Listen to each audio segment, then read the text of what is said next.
안녕하세요. 행복한 안식일입니다.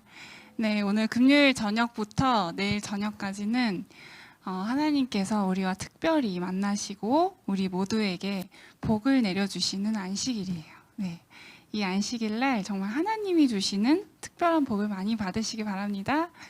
네, 오늘 저녁에 제가 말씀을 준비하게 되었는데요. 요즘 아침에 목사님께서 성경 이야기 해주시잖아요. 너무 재밌죠? 네, 너무 재밌잖아요. 근데 왜 남이 해주면 재밌고 내가 읽으면 왜 재미가 없을까요? 그쵸? 내가 성경을 읽으면 뭔지 잘 모르겠고, 그렇잖아요, 우리가. 그래서 우리가, 말씀을 제가 오늘 말씀을 읽는 방법에 대해서 짧게 말씀드리고, 예로 제가 묵상한 것을 함께 나누려고 합니다. 여러분 말씀 어떻게, 이 성경책 여러분 다 집에 있으시잖아요. 이 성경책 여러분 어떻게 읽으시나요? 저도 어릴 때부터 이 성경책을 읽었는데 어렸을 때는 처음의 단계 말씀을 읽을 때 보통 칠판이 굉장히 높아졌네요.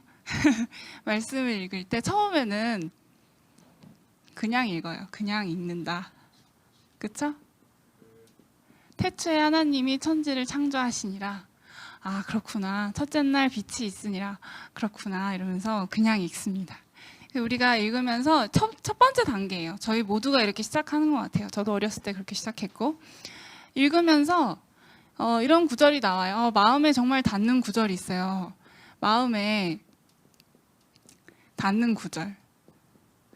구절을 통해서 우리가 이런 교훈이 있구나. 교훈을 이제 배울 수 있어요. 혹은 내가 몰랐던 거를 깨달았어요. 몰랐던 거를 깨달아서 그렇구나 하면서 몰랐던 사실을 깨닫습니다. 사실을 깨달을 수도 있어요. 네, 그래서 우리가 이렇게 성경 읽기를 시작해요. 그런데 여기서만 끝나면 재미가 없어요. 그 다음 단계는 어떻게 해야 되냐면 그냥 읽었는데 그렇구나 해서 끝나는 것이 아니라 두 번째는 이제 궁금해하면서 읽는 거예요. 이 궁금해하면서 읽는다는 뜻은 왜 이거를 물어본다는 거예요. 자, 근데 우리 다양한 거를 궁금해할 수 있는데 예를 들면 역사를 궁금해할 수 있어요. 이스라엘 사람들이 사마리아인들을 막 싫어하는 거예요. 왜 그렇지? 왜? 그들 사이에 이런 역사가 있었구나. 그리고 예수님이 사마리아 여인을 만나러 가시는데 여기가 뭐 30분 거리인지 1시간 거리인지 3시간 거리인지 우리 모르잖아요. 그래서 지리적인 거를 우리는 궁금해할 수 있어요. 얼마나 걸리지? 그렇게 생각할 수 있어요. 그 다음에 또 이런 걸 생각할 수 있죠. 당시에 시대적인 배경이 어떻지? 네, 배경을 궁금해하면서 또 읽으면 재밌습니다. 또 그 다음에 우리가 항상 어떤 소설책을 읽든지 국어 문제를 풀든지 그 주인공의 마음이 궁금하잖아요. 이 사람의 심리는 뭘까? 인물의 심리, 이 사람의 심정은 어떨까? 이걸 궁금해하는 거예요. 그 다음에 또 궁금한 거는 하나님이 왜 이걸 궁금해야 돼요. 하나님이 왜 이런 말씀을 하셨을까? 왜 이런 이야기를 성경에 쓰셨을까? 하는 걸 궁금해할 수 있어요. 등등등 여러 가지를 보면서 또 그럴 수 있죠. 단어의 뜻이 궁금할 수도 있어요. 이 단어는 무슨 뜻이지? 이 단어가 여기 왜 나왔지? 하는 그런 궁금증을 가질 수 있습니다. 네. 이거를 통틀어서 우리가 보통 뭐라고 부르냐면 묵상이라고 불러요. 묵상. 우리 말씀 묵상 많이 들어보셨죠? 그런데 제가 오늘 한자를 찾아봤어요. 우리 김각식 선생님이 계시니까 제가 한자를 열심히 찾아봤는데 자, 이 묵이 무슨 묵자냐면 잠잠할 묵이에요. 잠잠할. 그리고 상은 생각할 상. 잠잠히 생각한다는 뜻이에요. 그래서 이 묵상은 언제 잘 되냐면 잠잠할 때 잘 돼요. 사방이 잠잠할 때. 언제예요? 아침에, 새벽에. 모두가 나에게 방해하지 않을 때. 잠잠할 때 이 묵상이 잘 되고. 이 생각이라는 이 한자가 제가 오늘 찾아보니까 너무 재밌더라고요. 이 생각이라는 한자가 어떻게 생겼냐면 제가 진짜 정말 한자를 몇 년 만에 쓰는지 잘 모르겠는데 이게 생각할 상자입니다. 자, 근데 이게 이 두 개로 나눠져 있어요. 서로 상자와 마음 심자. 근데 이 서로 상자를 가만히 보면은 이게 눈이잖아요. 나무를 보고 있는 거예요. 그래서 이걸 원래 뜻은 나무를 자세히 보는 거예요. 자세히 보다. 그런데 이 마음은 뭐예요? 이거는 이 마음을 본다는 거예요. 그러니까 이 생각할 상의 진짜 원래 의미는 뭐냐면 내면을, 마음은 어디 있어요? 이 안에 있죠. 내면을 자세히 본다라는 뜻인 거예요. 그쵸? 그러면 우리가 말씀을 묵상한다는 뜻은 이 성경책에 지금 우리가 보여져 있는 이 글씨, 이 문자, 내면의 뜻을 자세히 생각한다는 게 묵상인 거예요. 네. 그런데 이 마음을 들여다본다 했잖아요. 정말 중요한 것이 우리가 성경을 볼 때 세 명의 마음을 자세히 보면 좋습니다. 이 세 명이 누구냐? 1번. 내가 보는 이 말씀에 나오는 인물. 예를 들면 요나 이야기가 나왔어요. 그 요나가 주인공이잖아요. 이 요나는 무슨 생각일까? 이 요나의 마음은 어떨까? 생각하는 거예요. 그 다음에는 참 중요한 거, 두 번째. 하나님의 마음이에요.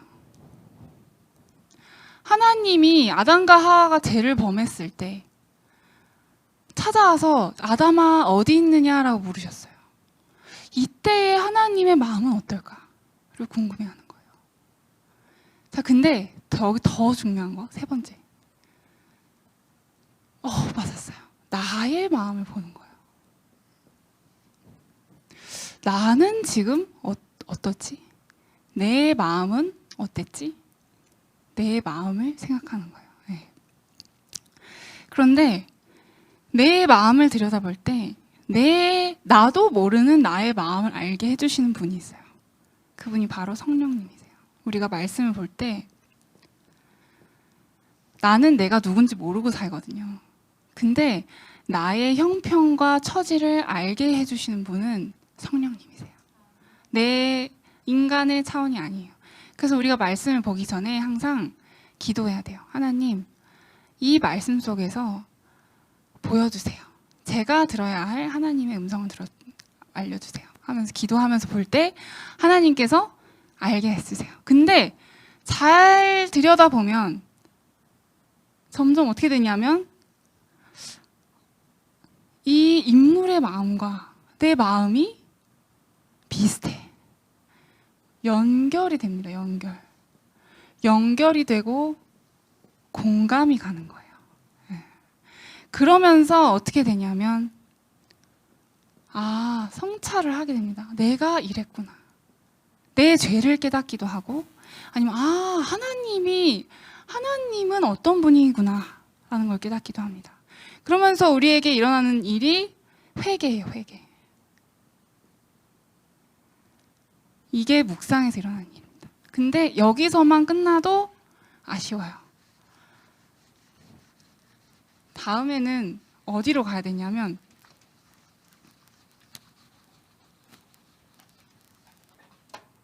세 번째, 적용으로 가야 됩니다. 적용. 제가 이것도 한자를 찾아봤어요. 재밌어서 오늘 한자를 열심히 찾아봤는데 이 적의 한자가요. 잘 쓰는지 모르겠네요. 제가 정말 이 어려운 한자를 어떻게 쓰시는지 이렇게 버벅거리지 않으려고 제가 몇 번 연습을 했는데 실패했어요. 네. 네. 이 적용, 이 쓸 용자인데 이거는 무슨 뜻이냐? 원래 무슨 뜻이냐면요. 여러 갈래 길이 있는데 이 중에서 내가 가야 할 적합한 길을 고른다는 뜻이래요. 내가 나아가야 될 적합한 길, 옳은 길을 찾는다는 뜻이에요. 이 용자는 두의 의미가 있어요. 행하다, 나아가다. 그러니까 이 적용이라는 말은 뭐냐면 내가 옳은 길로 나아간다는 뜻인 거예요. 그러니까 이제 내가 깨닫는 거에 그치는 게 아니라 내가 옳은 길을 알았으니 글로 내가 한번 가보겠다라는 거예요. 네. 그래서 내가 이 말씀을 봤는데 내가 올바른 길을 발견했어. 하나님께서 나에게 기뻐하고 감사하라고 하셨어. 걱정하지 말고 감사함으로 구하라고 하셨구나. 그러면 일단 해보는 거예요.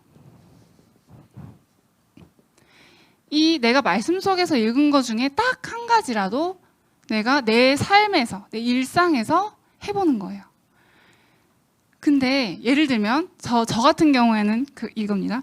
마태복음 6장 33절에 보면은 너희는 먼저 그의 나라와 그의 의를 구하라. 그리하면 이 모든 것을 너희에게 더하시리라 하는 말씀이 있어요. 거기서 보니까 너희는 먼저 하나님의 나라를 구하라는 거예요. 그래서 제가 도서관에 다니면서 공부할 때 공부하기 전에 먼저 하나님 말씀을 받고, 제가 회사 다니면서 아침에 일어나서 공부할 때 영어 공부하기 전에 먼저 하나님 말씀을 봤어요. 그런데 그렇게 해보니까 이 모든 것, 그 모든 것은 뭐 먹고 마시고 뭐 등등등 우리 생활에 필요한 모든 것인데 그 모든 것을 더하겠다고 하셨는데 지나고 나서 보니까 정말 내 삶에 모든 것을 더하신 거예요. 자, 그 일이 진짜 일어났어요. 말씀에서 본 게 내 삶에 일어난 거예요. 신기하죠? 그러면은 이게 어떻게 되냐면 이 말씀이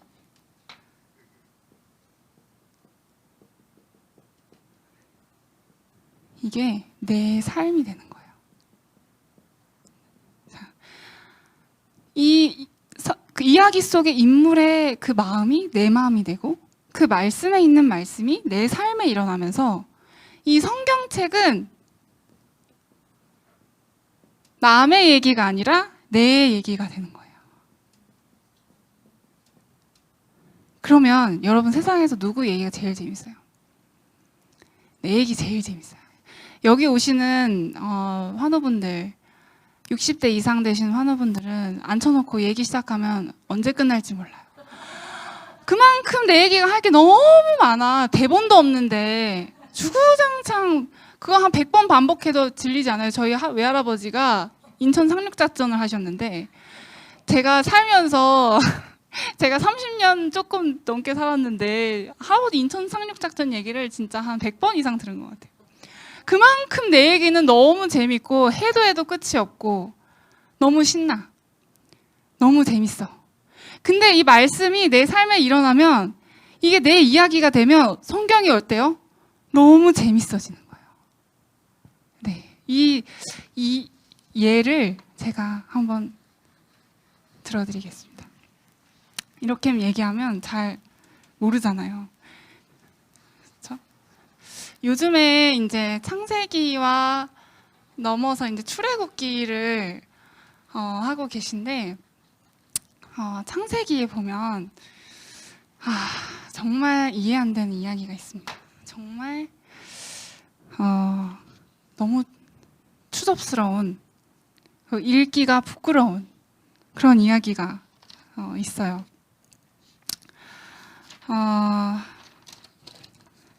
그게 무슨 이야기냐면 창세기 34장과 38장의 이야기입니다. 여러분 창세기 34장을 한번 펴볼까요?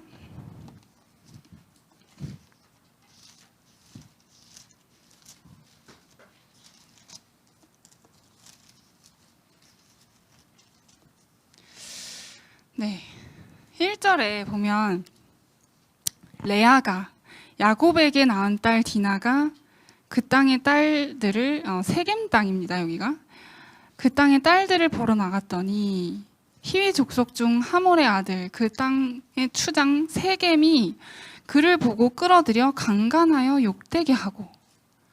여기 보니까 여러분 야곱 아시죠? 야곱은 누구예요?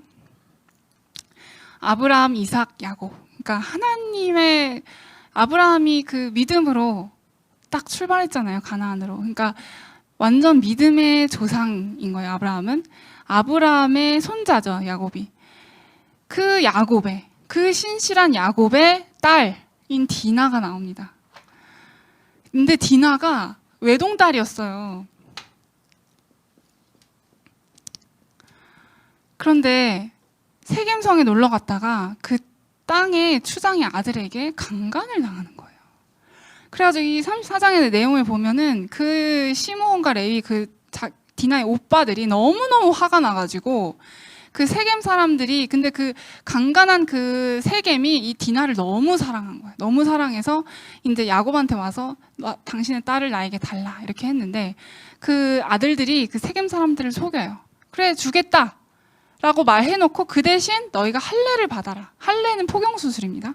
포경수술을 받으면 너네 남자들이 다 그걸 받으면 우리가 디나를 주겠다. 이렇게 했는데 그 수술을 하면 얼마나 아파요. 그 제일 아픈 3일째에 시므온과 레위가 그 성에 쳐들어가가지고 그 성에 있는 모든 남자들을 죽이고 막 다 약탈해옵니다. 이런 끔찍한 이야기가 34장입니다. 그 다음에 38장에 볼게요.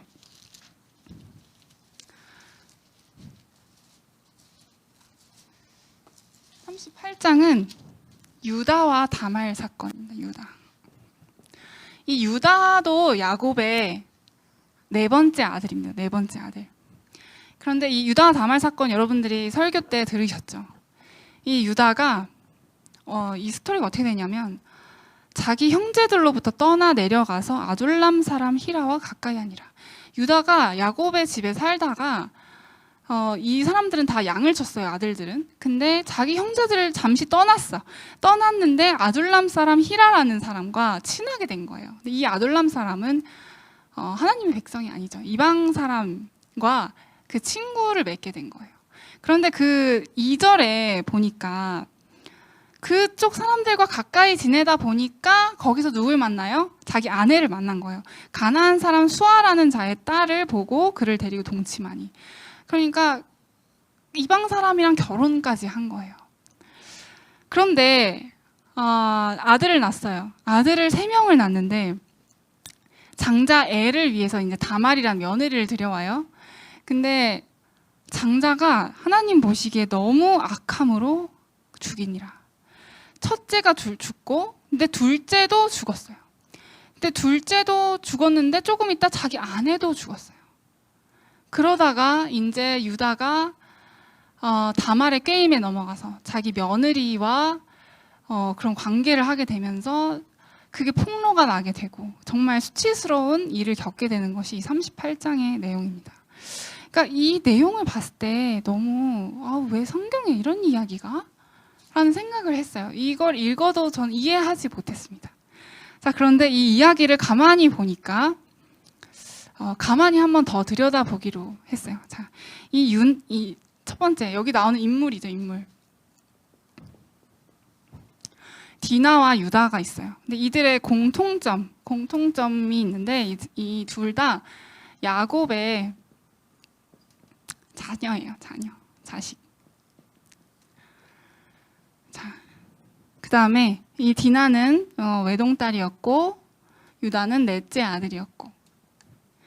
그런데 이 디나가 세겜성에 놀러 가죠. 그런데 저는 여기서 우리가 또 왜를 던져볼 수 있어요. 왜 세겜성에 갔을까? 왜 그렇게 부주의하게 가가지고 그런 이상한 일을 당했을까? 그런데 재림교회 주석 우리가 찾아보면 여러분 묵상할 때요. 우리의 주석도 있고요. 우리 예언의 신도 있고요. 우리가 사용할 수 있는 도구들이 많습니다. 그 대림교회 주석에 보면 어떻게 나와 있냐면 이 디나가 이날 세겜성에 처음 간 게 아니라는 거예요. 이 보면 그 땅에 딸들을 보러 갔다고 했는데 그 어떤 역사가의 그 말에 따르면 이 세겜성은 이방신을 숭배하는 사람들이 살았어요. 근데 항상 이방신이 있는 곳에 뭐가 있냐면 축제가 있어요. 축제. 그러니까 디나가 궁금한 거예요. 항상 아버지 집에서만 살다가 궁금한 거예요. 그래서 세겜성에 한번 놀러 가봐야지 하고 가봤더니 너무 내가 살던 세상과 다른 거예요. 막 너무 화려하고 너무 삐까뻔쩍하고 막 재밌는 거예요. 막 재밌어. 그래서 오늘도 한번 놀러 갈까? 그다음 언제 또 한번 갈까? 그러면서 그 땅에 있는 딸들과 친해진 거예요. 그러면서 왔다 갔다 세겜성을 들락날락 했습니다. 유다는 어떤가요? 이 디나도 야곱의 집이 있으면 자기 혼자 떨어져서 이렇게 했습니다. 유다는 어떤가요? 유다도 자기 형제들을 떠나서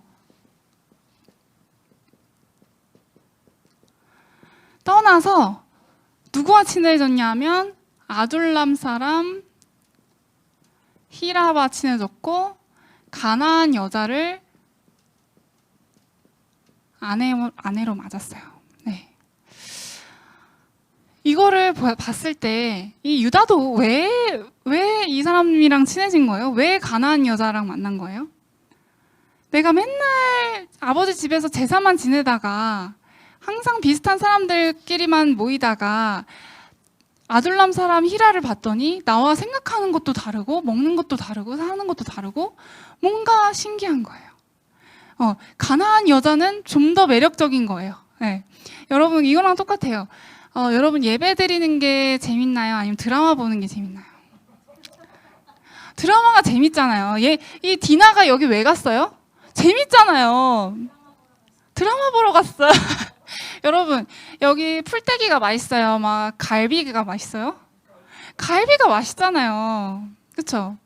우리 막 맨날 이제 교회 갈 때 막 긴팔에 긴 바지에 막 이렇게 단정하게 하고 가는데 나도 좀 꾸미고 싶잖아요. 그렇죠? 세겜성에 갔더니 그 여자애들이 막 귀걸이부터 시작해가지고 귀걸이, 목걸이 막 반지에 막 코걸이에 막 너무너무 화려하게 꾸미고 여러분 이 찬미가가 재밌어요? 아니면 팝송이 더 좋아요? 팝송이 더 좋잖아요. 똑같은 거예요. 너무 재밌으니까 간 거예요. 거기 사람들이 더 좋아 보이니까 따라해보고 싶고 그들과 같이 살아보고 싶은 그런 마음에 간 거예요. 네. 그런데 이 사람들이 이렇게 살았다고 해서 야곱의 그 장막에서 완전히 떠났나요? 안 떠났어요. 야곱의 집에 있었어요. 야곱의 집에 있으면서 이렇게 갔다가 이렇게 들락날락하고 이 유다도 완전히 야곱과 분가하지 않았다고 되어 있어요. 네.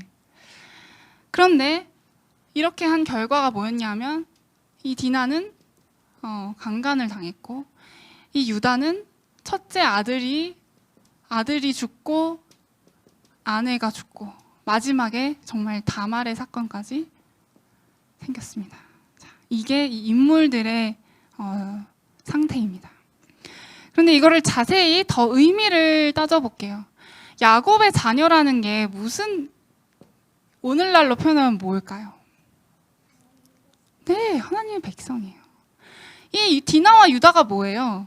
모태 교인이에요. 태어나 보니까 아빠가 야곱인 거예요. 갑자기 자 이제 두 번째 내가 보이기 시작하는 거예요. 나 태어나 보니까 엄마 아빠가 교인인 거예요. 거기다가 아빠는 목사님인 거예요. 내가 아빠가 원래 목사님이 아니었는데 갑자기 목사님이 돼가지고 제가 목사님 딸이 된 거예요. 원하지 않게. 그런데 제가 이 디나와 유다도 어렸을 때 잘 살았을까요? 잘 순종적으로 잘 살았어요. 그런데 계속 살다 보니까 여기가 답답한 거예요. 여기가 너무 고리타분해 보이고 하지 말아야 되는 게 너무 많고 나에겐 자유가 너무 없는 것 같고 뭔가 재미가 없어. 그래서 이제 성인이 돼서 사회에 나가보니까 막 대학에 가보니까 그 대학교에 있는 많은 사람들을 보니까 너무 나보다 너무 잘 사는 거예요. 나보다 맛있는 것도 나는 막 진짜 먹지 말라는 거 안 먹고 하지 말라는 거 안 하고 그러면서 막 절제하면서 살았는데 이 사람들은 나보다 더 먹고 마시고 막 놀면서 자유롭게 자기의 꿈을 향해서 너무 잘 사는 거예요.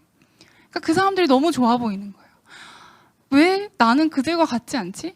나도 그 애들과 같이 되고 싶은데 하는 마음에 저도 6일 동안 세상에 있다가 제7일에 교회에 오는 거예요. 그렇다고 제가 교회 안 나갔냐? 교회 잘 나갔어요. 그러니까 내가 야곱의 장막에도 있으면서 세상에도 갔다가 교회도 갔다가 세상도 가는 거예요. 이게 뭐예요? 세상에 한 발, 교회에 한 발, 하나님께 한 발 걸쳐놓은 사람인 거예요. 네. 그러니까 제가 예전에 이 이야기를 읽을 때는 아니 디나는 뭐 저렇게 자기 몸가짐 준수를 못해서 저런 일을 당해. 유다는 무슨 저런 추잡한 일을 해. 라고 했는데 디나와 유다가 누구예요? 내가 되는 거예요. 여러분 여기서 이 세상과 교회와 동시에 짝한 사람이 얼마나 많나요? 이 이야기가 남의 이야기인가요? 남의 이야기가 아닌 거예요. 자, 근데 여기서 하나님께서 왜 이런 일을 겪게 하셨을까? 또 질문이 드는 거예요. 성경에 보면 하나님께서 이제 이런 유다에게, 디나는 이후에 이야기가 없어요. 근데 유다는 그 이후에 이야기가 있는데 유다에게 왜 이런 일을 허락하셨을까 하는 거예요. 성경에 보면 이 첫째 아들이 왜 죽었냐면 하나님이 보시기에 악해서 죽었다고 그랬어요. 악해서. 그런데 생각해 보세요. 하나님이 하지 말라는 이방인과 결혼을 해서 아들을 낳았는데 그 아들이 또 악해서 죽었어요. 그러면 하나님이 보시기에 악할 정도면 유다가 보기에도 악했을까요? 자기가 아들이 악한 걸 알아. 근데 그 아들이 죽었어요. 그럼 어떻게 해야 돼요, 유다가? 회개하고 돌아와야죠.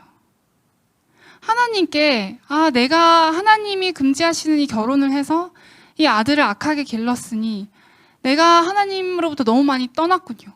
돌아와야 되는데 안 돌아와. 둘째도 악해서 죽었어요. 그럼 유다가 어떻게 해야 돼요? 이제는 하나님께 돌아와야 되는데 또 안 돌아와. 거기다가 아내도 죽었어요. 아내가 늙어서 죽은 게 아니에요. 유다가 이때 나이가 늙지 않았어요. 아내도 죽었어. 이제 남은 사람이 없어요. 자기 가족 중에. 막내 아들밖에.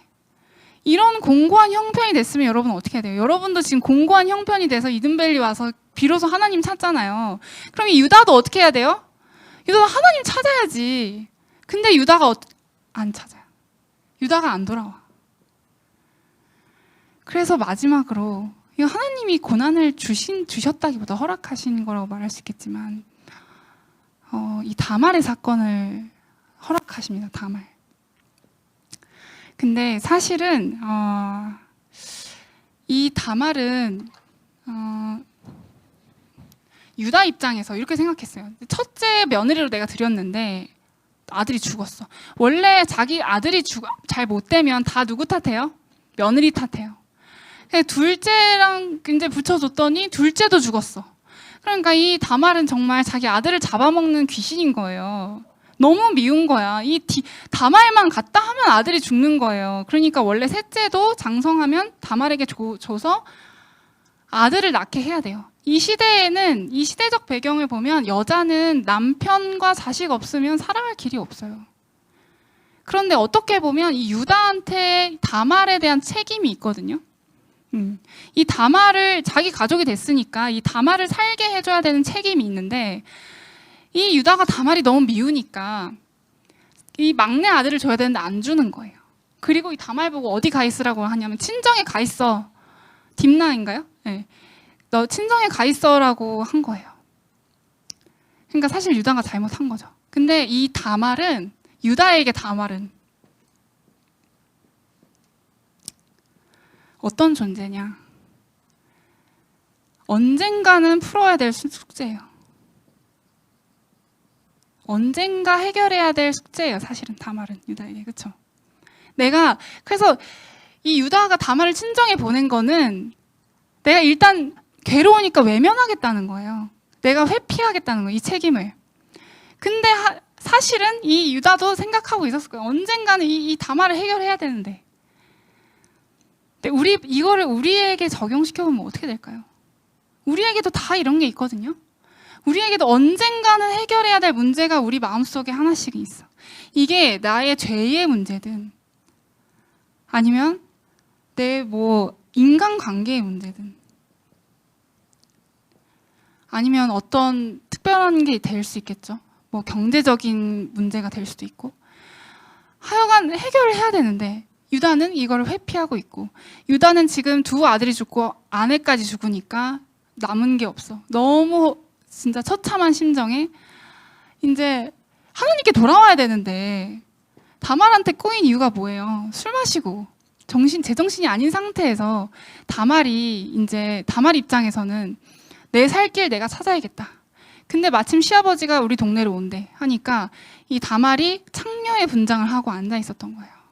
그래서 이 유다가 이 다말에게 내가 오늘 너와 밤을 보내도 되겠냐 이렇게 해서 임신을 하게 된 거죠.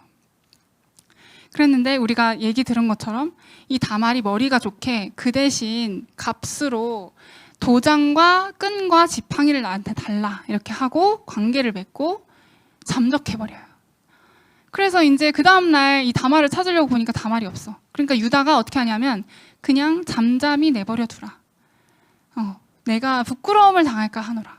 그러니까 이 말은 뭐냐면 유다는 겉으로는 괜찮은 사람인 척하고 산 거예요.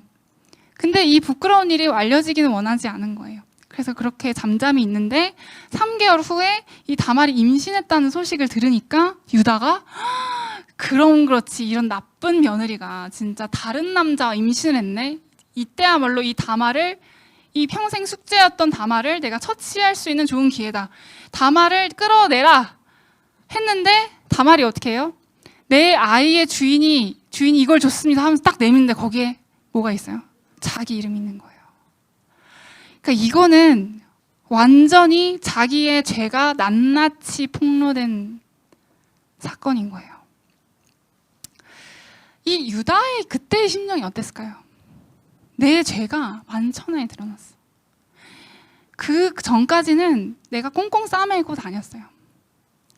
꽁꽁 싸매고 그렇지 않은 척 하면서 지냈는데 이거는 내가 빼도 박도 못할 나의 죄가 확 드러나니까 유다에게는 어땠을까요? 제 상상으로는 올 게 왔구나 하는 거 플러스 그동안 유다가 살았던 자신의 삶을 되돌아보는 계기가 됐을 것 같아요. 그러면서 나는 괜찮은 사람인 줄 알았는데 난 정말 쓰레기 같은 사람이구나. 난 정말 형편이 없는 사람이구나. 그거를 느끼게 된 사건이라고 할 수 있을 것 같아요. 그런데 이 다말 사건이 얼마나 끔찍해요. 근데 이 한 사건을 두고 유다는 두 가지 선택을 할 수 있었어요. 하나는 발뺌하는 거죠. 죄를 인정하지 않는 거예요. 하나는 죄를 인정하는 거예요.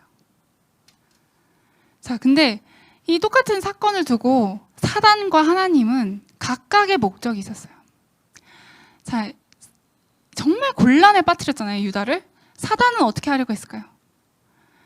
너 이렇게 죄인이야. 너 이렇게 끔찍한 일을 행한 사람이야. 그러니까 너는 죽어 마땅히 하면서 유다를 좌절을 시키거나 아니면 그걸 죄를 부정하게 함으로써 더욱 마음을 강팍하게 해서 더 이상 돌아갈 길을 차단시키거나 하나님께 돌아갈 길을 차단시키거나. 그런데 하나님께서는 이 사건을 통해서 무엇을 계획하셨을까요? 하나님의 마음 뭘까요? 하나님의 마음을 자세히 살펴보면 이제는 너가 그동안 계속 내가 기회를, 하나님께서 우리 인생에 계속 기회를 주세요. 너 하나님께 돌아와. 하나님께 돌아와. 근데 지금까지 너가 계속해서 버팅겼잖아. 계속 반항했어. 근데 이제는 너의 죄를 인정하고 내가 그 죄를 용서해 줄 테니 나에게 돌아와. 이제는 하나님께 돌아오라는 그런 기회로서 하나님은 사용하고 싶으셨어요. 근데 유다 입장에서 이 죄를 인정하지 않거나 인정하는 방법인데 죄를 인정하면 이게 뭐가 되나요? 이 죄를 인정한다는 건 뭐예요? 너무 힘든 일이에요. 죄를 인정한다는 거는 내가 지금까지 쌓아온 모든 명예, 내 체면, 내 이미지 그거 다 포기한다는 거예요. 내가 그동안 난 너무 괜찮은 사람이라고 생각했는데 내 이 죄를 인정한다? 그러면 나는 완전히 죄인이 되는 거예요. 죄인. 여러분, 이게 쉬울까요? 이게 쉬울까요? 이게 바로 나의 자아가 깨지는 거예요. 여러분, 이거 죽는 게 쉬울까요? 자아가 깨지는 게 쉬울까요? 죽는 게 쉬워요. 내 목숨, 그래서 사람들이 자살하잖아요. 요즘 자살 많이 하잖아요. 왜냐하면 난 너무 괜찮은 이미지로 평생 살았어. 최근에 모 배우의 그 자살 사건이 너무 유명해졌는데 난 지금까지 너무 괜찮은 이미지로 너무 괜찮은 가장으로 살았는데 내가 이렇게 추잡한 일에 연루돼. 내가 이런 잘못된 짓을 했어. 그거 인정하면 어떻게 되는 거예요? 지금까지의 내 모든 거 다 포기하는 거고 나는 진짜 구제불능이 되는 거예요. 그게 쉬워요? 그냥 내가 먼지로 사라지는 게 쉬워요? 그게 더 쉬운 거예요. 근데 이 상황 속에서 유다는 뭘 선택하냐면 자기의 죄를 인정하는 걸 선택해요. 이거 엄청난 거예요. 하나님께 드디어 항복한 거예요. 맞아요, 하나님. 내가 잘못했습니다. 저 며느리가 잘못한 게 아니고 다말이 잘못한 게 아니고 내가 잘못했습니다. 내가 잘못했네요. 죄를 인정하는 거예요. 그래서 유다가 하는 말이 너가 나보다 옳다라고 고백을 합니다. 그런데 여러분, 인간의 생각으로는 이렇게 내가 죄를 고백하면 내가 완전히 다 깨져서 죄인이 돼버리면 내 인생이 끝나는 것 같잖아요. 내 모든 명예는 실추되어 버리고 내 인생은 다 끝나는 것 같은데 그 다음에 하나님께서 하시는 일이 뭔가 그거를 한번 보겠습니다.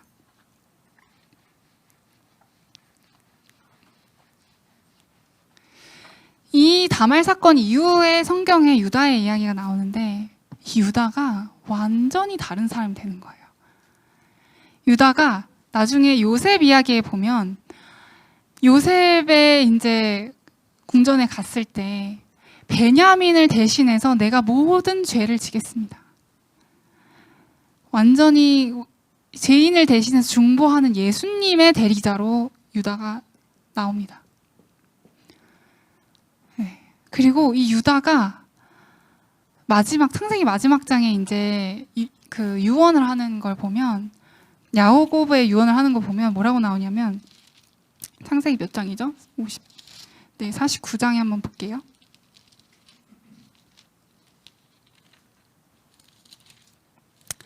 49장 8절에 보면 유다야 너는 내 형제의 찬송이 될지라 내 손이 내 원수의 목을 잡을 것이요 내 아버지의 아들들이 내 앞에 절하리로다. 이러면서 10절에 규가 유다를 떠나지 아니하며 통치자의 지팡이가 그 발 사이에서 떠나지 아니하기를 실로가 오시기까지 이르리니 그에게 모든 백성이 복종하리로다. 여러분 이게 믿을 수 있나요? 자기 며느리와 그런 추잡한 일을 저지른 그 유다가 어떻게 예수님, 실로가 오시기까지는 메시아가 오시기까지거든요. 예수님의 조상이 된다는 게 여러분 말이 되나요? 말이 안 돼요. 근데 예수님께서는 인간의 생각으로는 내가 깨어지면, 완전히 깨어지면 나는 그냥 인생이 끝난 줄 알았는데 그 유다를 다시 변화시키시고 회복시키셔서 하나님의 종으로 쓰시는 거예요. 이게 놀라운 거예요. 제 삶에서도 이런 유다와 같은 일까지는 아니지만 제가 그렇게 나아갔을 때 하나님께서 계속해서 제 삶에 안 되게 하시는 거예요. 시련을 주시고 이해할 수 없는 고난을 주시고, 그래서 그 과정 속에서 제가 정말 이 유다의 고백처럼 정말 내가 그동안 잘못 살았구나, 내가 죄인이었구나 라는 것을 깨닫게 하시는데, 그 순간에는 정말 내가 너무나 큰 죄인이어서 이제 앞으로 살아가지 못할 것 같은 그런 심정이 있었어요. 내가 하나님 앞에 너무 죄인이구나. 근데 내가 그렇게 가장 낮아졌을 때 하나님께서 하시는 일이 그때서부터 다시 시작하는 거예요. 다시 나를 회복시키시는 일을 하시는 거예요. 그러면서 이제 성경을 보는데 이 말씀들이 이해되기 시작하는 거예요. 예레미야 몇 장이냐면요, 예레미야 30장 12절에 보면 이런 말씀이 나옵니다. 너의 상처는, 여기 한번 찾아볼까요? 예레미야 30장 12절에 뭐라고 나오냐면, 내 상처는 고칠 수 없고 내 부상은 중하도다. 내 송사를 처리한 재판관이 없고 내 상처에는 약도 없고 처방도 없도다. 하나님이 보시기에 우리의 죄인의 상태는 이렇다는 거예요. 우리의 상처는 고칠 수도 없고 너무 중요한 상태인 거예요. 우리 죄된 인간의 모습은 이렇다는 거예요. 상처는 약도 없고 처방도 없어요. 여러분의 병에도 약도 없고 처방도 없잖아요. 그렇죠? 그런데 17절에 보면 뭐라고 말씀하시냐면, 여호와의 말씀이니라 그러면서 중간부터 내가 너의 상처로부터 새 살이 돋아나게 하여 너를 고쳐주리라 라고 말씀하십니다. 세상에 아무것도 너를 고칠 사람이 없어. 이 죄라는 것은 아무것도 이 죄에서 해방시켜주지 못해. 그런데 내가 너를 고칠 수 있다. 내가 너를 다시 회복시켜주겠다. 이렇게 말씀하시는 거예요. 그리고 이사야서 43장 25절에 보면 이런 말씀이 나옵니다. 나는 곧 나를 위하여 내 허물을 도말하는 자니 너의 죄를 기억하지 아니하리라 라는 말씀이 나옵니다. 여기서 나는 하나님이에요.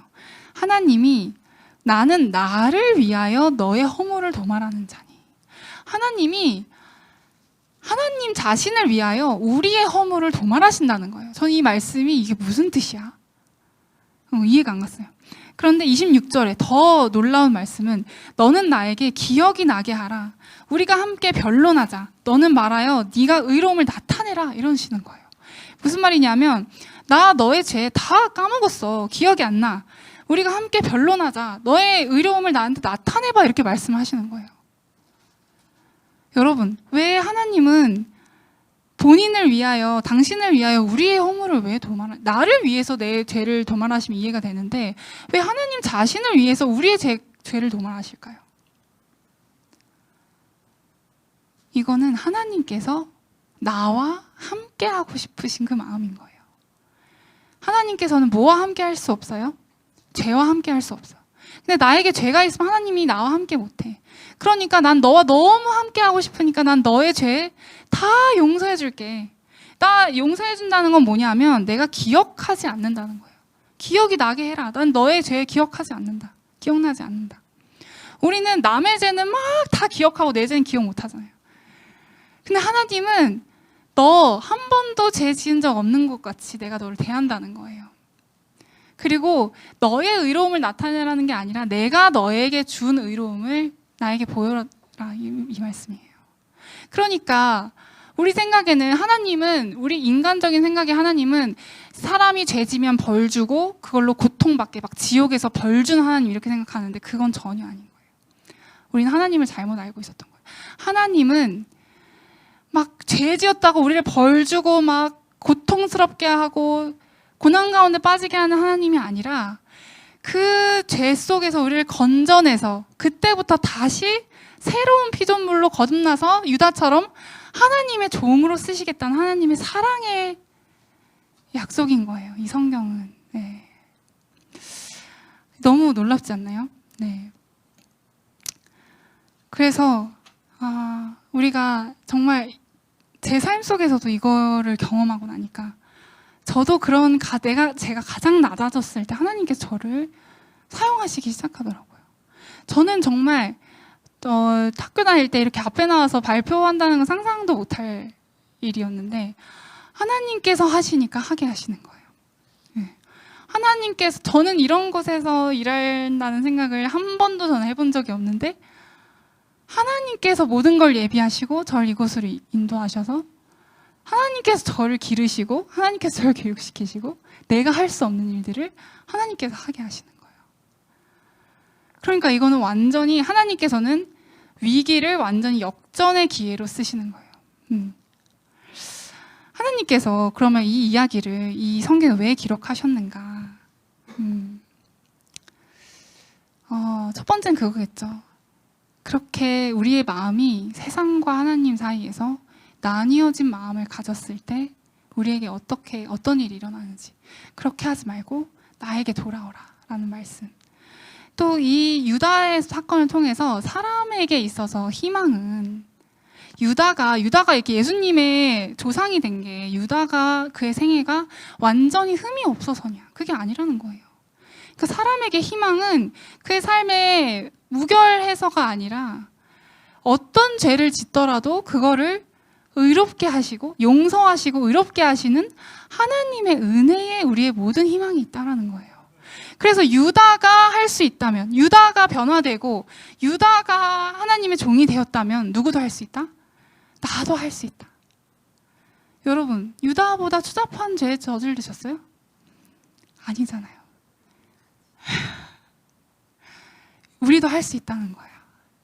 그런 희망을 주시기 위해서 이 말씀이 성경에 기록된 것 같습니다. 여러분, 이 성경책은 반드시 나와 맞닿아 있어요. 이 성경책은 나와 맞닿아 있는데 어떤 나와 맞닿아 있냐면, 자, 과거의 나와 맞닿아 있던지 현재의 나던지 미래의 나입니다. 어떤 이야기든. 이게 나와 맞닿아 있지 않으면 아무 소용이 없어요. 그런데 아까 제가 처음에 이 이야기를 묵상하게 되면 말씀과 내가 연결되고 이게 나의 이야기가 된다 그랬죠? 내 이야기가 된다 그랬죠. 네. 이 성경이 비로소 내 얘기, 유다 얘기가 남의 얘기가 아니라 내 얘기였구나, 내 얘기였다고 느껴지는 그 순간부터 이 성경은 내 얘기고 내 믿음이 시작되는 거고 내 신앙이 시작되는 거예요. 그래서 이 제가 좋아하는 말인데, 입고 출신이라는 말이 있어요. 이거 뭐냐면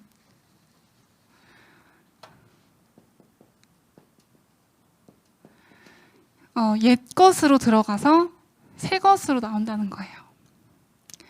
성경은 언제 쓰여졌어요? 막 옛날에 쓰여졌어요. 근데 나는 언제 살아요? 지금 살아요, 지금. 이 성경이 옛 것으로 우리가 들어가서 나의 경험을 만났을 때 이게 바로 전도예요, 전도. 이 성경은 이게 옛것이 내 경험을 만날 때 비로소 이 성경을 나의 언어로 복음을 전하는 거예요. 다른 게 전도가 아니에요. 내 언어로 전하는 거예요. 내 언어로. 이게 누가 하지 말라 그래도 나오는 거예요. 내 경험과 맞닿아 있으니까. 내 이야기가 되니까. 이 성경이 아무리 3,000년, 4,000년 전에 쓰였지만 계속해서 우리에게 새롭게 느껴지는 거는 끊임없이 이 성경을 나의 이야기로 만든 사람들의 입을 통해서 계속해서 새 것으로 전해지기 때문에 이 성경은 날로 날로 새로워지는 거예요. 날로 날로 보물이 나오는 거예요. 이렇게 될 때 비로소 나에게 의미가 있고, 하나님이 나에게 의미가 있고, 성경이 나에게 의미가 있고, 내 삶의 변화가 일어나고, 내 삶의 문제가 해결되고, 정말 내가 변화되는 경험을 하게 되는 거예요. 네, 그럴 때 정말 살아있는 믿음과 신앙을 가지고 있는 사람이 되는 거예요. 네. 여러분도 이 유다처럼 정말 변화된 삶을 살고 싶으시지 않으십니까? 네. 여러분도 이 성경이 정말 나의 이야기가 되고 싶지 않으세요? 그렇다면 정말 묵상의 뜻처럼 우리가 정말 잠잠한 시간 속에서 이 말씀을 보고 생각할 때 하나님께서 이 말씀을 깨닫게 해주시고 그 삶을 나의 삶에 적용해 볼 때 나의 삶이 정말로 변화하는 것을 경험하실 수 있을 것입니다. 그런 모든 우리 이든밸리 식구들이 되시기를 간절히 바라면서 기도하면서 마치겠습니다. 하늘에 계신 하나님 아버지, 이 시간 정말 하나님의 뜻을 아는 그런 시간 주셔서 감사합니다.